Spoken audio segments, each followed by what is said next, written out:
जिनके इरादे नेक हैं, संकल्प जिनके हैं सबल, चलना ही जिनकी नीति है, ठोकर से नहीं होते विफल। भरपूर रहकर जोश से जो कर्म करते हैं सदा, चट्टान पर वे सदा उगा देते हैं हरियाली फसल। ऐसे ही मुख्यमंत्री हमारे साथ हैं, करतल ध्वनि से उनका स्वागत कीजिए हमारे लाडले मुख्यमंत्री श्री मोहन जी यादव। स्वागत की इस बेला में आज शाजापुर दोनों हाथ से बहुत खुशियां बटोर कर आपके स्वागत के लिए आतुर है। माननीय मुख्यमंत्री जी के स्वागत के लिए हमारे शाजापुर के लोकप्रिय विधायक श्री अरुण जी भीमावत जी से मेरा निवेदन है कि वे मुख्यमंत्री जी का स्वागत करें। साथ ही श्री अशोक जी नायक जिला अध्यक्ष है भारतीय जनता पार्टी के, उनसे भी मेरा अनुरोध है कि वे मुख्यमंत्री जी का स्वागत।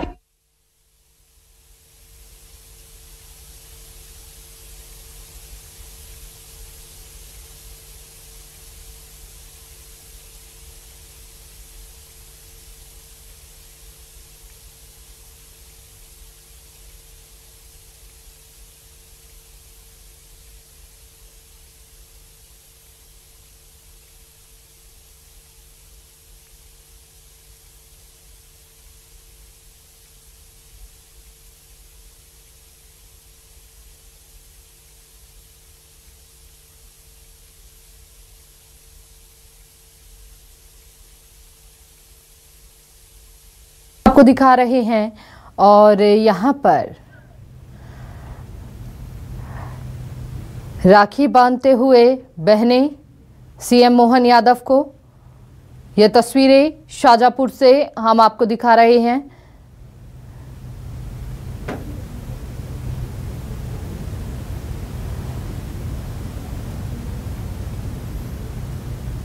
उनके लिए जोरदार ताली के साथ हम स्वागत करें। आज के कार्यक्रम में विशेष अतिथि के रूप में उपस्थित क्षेत्र के लोकप्रिय सांसद, जिन्होंने हिंदुत्व का झंडा लेकर पूरे संसदीय क्षेत्र में धार्मिक भावनाओं से ओतप्रोत होकर सैकड़ों हजारों युवाओं को राष्ट्रीय स्वयंसेवक संघ की शाखा के माध्यम से ऊर्जा देने का काम कर रहे हैं और साथ ही क्षेत्र में और विशेषकर शाजापुर विधानसभा क्षेत्र में विकास की गंगा बहाने में महत्वपूर्ण भूमिका निभाने वाले हमारे क्षेत्र के लोकप्रिय सांसद आदरणीय महेंद्र जी सोलंकी जी आज हमारे कार्यक्रम में उपस्थित है। उनका भी हम जोरदार ताली के साथ स्वागत करें। मंच पर उपस्थित मेरे सहयोगी साथी, पड़ोस के विधायक, लंबे समय से हमने भारतीय जनता पार्टी में साथ साथ काम किया, 13 से 18 तक भी विधायक भी रहे और अब हमारे मंत्री आदरणीय गौतम जी केटवाल, उनका भी हम जोरदार ताली के साथ स्वागत करें। मंच पर उपस्थित भारतीय जनता पार्टी के सम्मानित जिलाध्यक्ष अशोक जी नायक जी, पूर्व विधायक शाजापुर विधानसभा एवं जीतू आगे बढ़े उसमें महत्वपूर्ण भूमिका निभाने वाले जसवंत सिंह जी हारा जी, हेमराज सिंह जी सिसोदिया जी,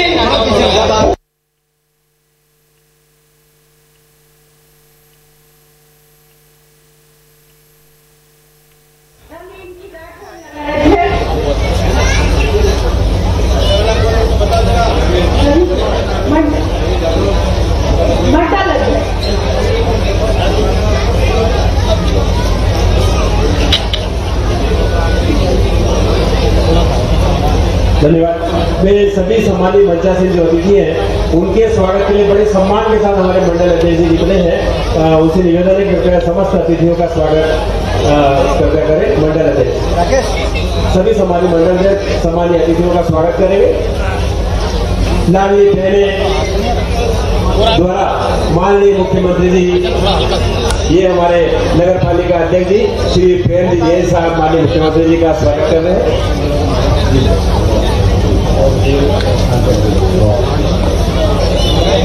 ये रक्षाबंधन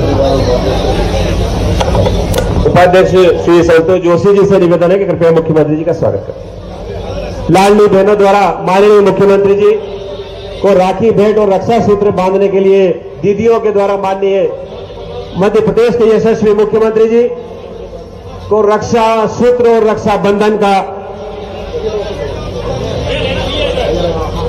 सम्मानीय जनप्रतिनिधि और संगठन के सभी सम्मानी से अनुरोध है कि कृपया सामने से थोड़ा स्थान रिक्त कर दे। सभी सम्मानित बंधु, लाडली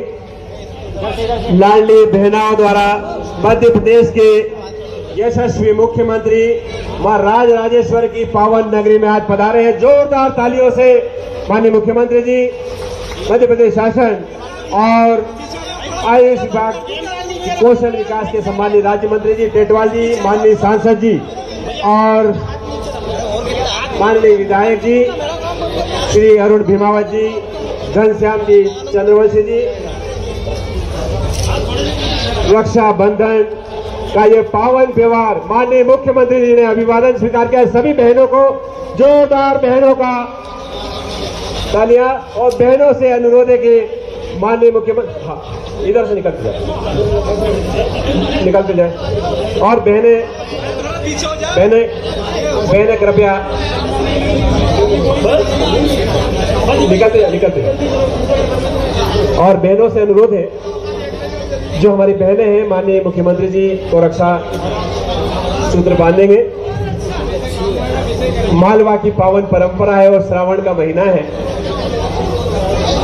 कि हम रक्षाबंधन का यह पावन व्यवहार आज मुख्यमंत्री जी के आगमन के साथ ही शुरू हो रहा है। मैं स्वागत में हमारे रक्षाबंधन HDU 10 बिस्तरी PIU 25 स्कूल मिलाकर के अलग अलग जांचों के साथ सभी कक्षों के साथ अत्याधुनिक सुविधा का ये जो नया एक दरवाजा खुला है, मैं शाजापुर के माननीय विधायक और सांसद जी पूरे मंच को धन्यवाद देता हूं। जोरदार तालियां बजा करके आप अपने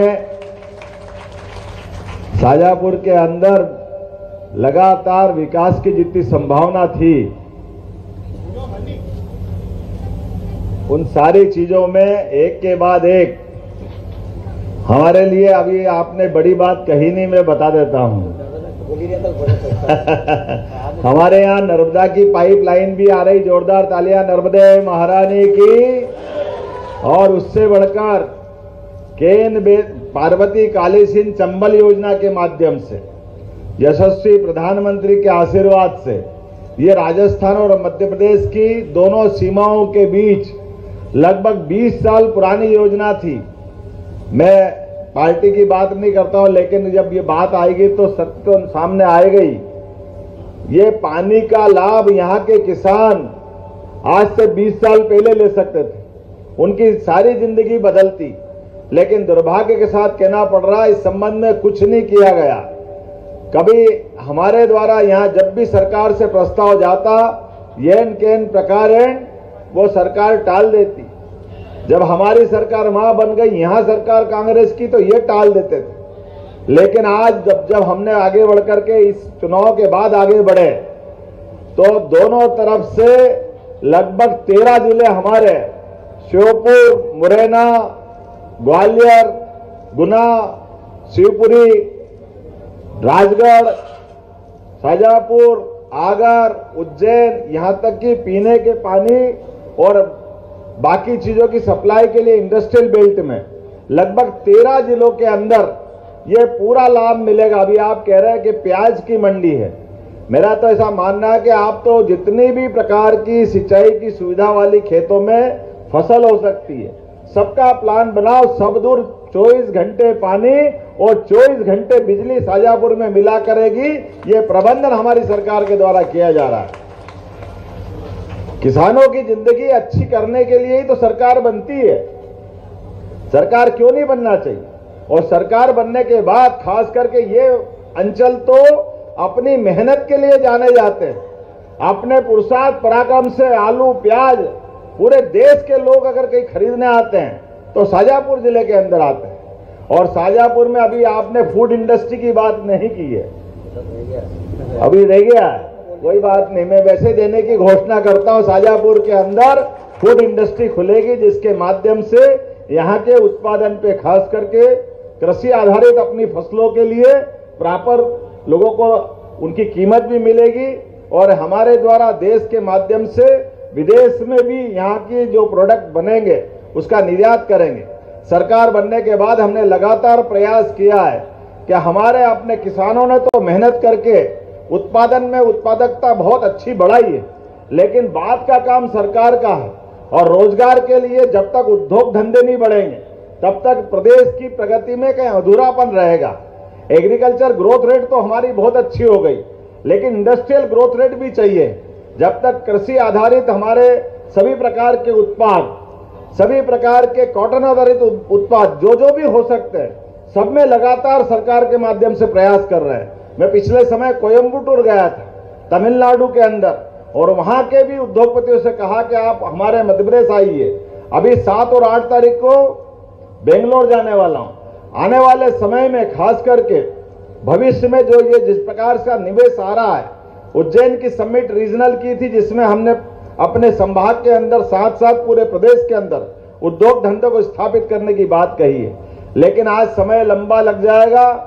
मैं आज तो छोटी बात करके जल्दी भागना चाह रहा हूं। अपने बीच में रक्षाबंधन का त्योहार आ रहा है और बहनें बैठी आपको प्रणाम करता हूं, दोनों हाथ में राखी बांध करके ये जो आनंद आपने लुटाया है, सारे जीवन इसका आनंद में भूलूंगा भी नहीं, और ये आनंद है भी सही। ये हमारे तीज त्योहार केवल घर की दीवारों के अंदर मनाने के लिए नहीं है, हमारे परिवार में तो हम मनाते ही हैं, लेकिन प्रत्येक त्योहार चौड़े चौगान सबके बीच मनाने की जरूरत होती है। जब हमने कहा हमारी संस्कृति दुनिया की सबसे श्रेष्ठ संस्कृति है, हमारी अच्छाई हम दुनिया में बांटने के लिए निकले, हमारा उदात्त विचार जियो और जीर्णोद्धार की भावना के आधार पर चलता है, तो हमारे तीज त्योहार ये अपने दीवारों को बाहर लाने की जरूरत। इसलिए हमने कहा कि हर एक त्योहार सरकार केवल छुट्टी करके अपने घर में नहीं बैठ सकती, छुट्टी तो होगी जो होगी त्योहार के दिन, लेकिन समाज के साथ ये आनंद महसूस करना चाहिए। इसलिए ये परंपरा हमने प्रारंभ की है। और ये रक्षाबंधन का त्योहार तो ये सावन का महीना आते ही बहनों की आंखों की चमक बता देती है कि हाँ सावन का महीना आया है। और बहनों का तो कहना ही क्या, माँ बाप के बाद परिवार पे अगर सबसे ज्यादा कोई स्नेह लुटाती है तो अपनी बहनों का ही तो प्यार रहता है, जिससे हमारे परिवार परंपरा आगे बढ़ता हो, आनंद लेता है, उसका एहसास हमको होता है। ये गौतम जी कह रहे हैं कि 250 रुपए भी आने वाले हैं, बिल्कुल आने वाले हैं। आने वाली 10 तारीख के दिन एक साथ 25,000 से ज्यादा स्थानों पर हमारे सभी पंचायत, सभी वार्ड, सभी नगर निगम, नगरीय केंद्र, ग्राम केंद्र एक साथ 25,000 स्थान पर रक्षाबंधन के त्योहार भी मनेंगे। और अभी रोज 1 से लेकर 10 तारीख तक तो राखी बांध ही रहे। उस दिन एक साथ एक सिंगल क्लिक से 1,39,00,000 बहनों के खाते में 250 रुपये की राशि डाली जाएगी।